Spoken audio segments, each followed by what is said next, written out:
Kör då. Man bara fick lampan på sig lite ljusare. Får jag chans på dig? Och så gick det förbi.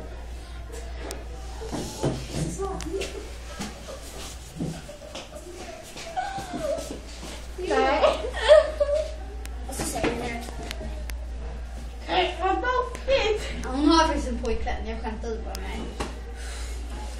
Det där var konstigt. Jag kan skicka ett kärleksbrev till någon i klassen om någon undrar. Jag skulle berätta det. Men du kan ju inte skicka till henne. Det är ju bra att göra det när man är bra. Nej, men jag ska inte skicka till någon som har en pojkvän. Jag måste fråga förstås vilka som har pojkvän. Jag och Matilda har ingen pojkvän. Jag kan inte bara liksom skicka kärleksbrev. Jag har ingen pojkvän. Har inte du någon? Okej. Oh my god. Han friar till mig bara.